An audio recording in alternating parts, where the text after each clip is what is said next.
Hello everyone. Today we talk about how to fix the app of Wix. We'll go to settings. Then we click on apps.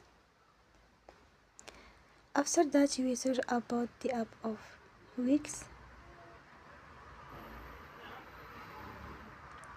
and we click. Then we'll on for stop. After that you will go to storage. Then we click on clear cache. We go to Play Store and you will update your app.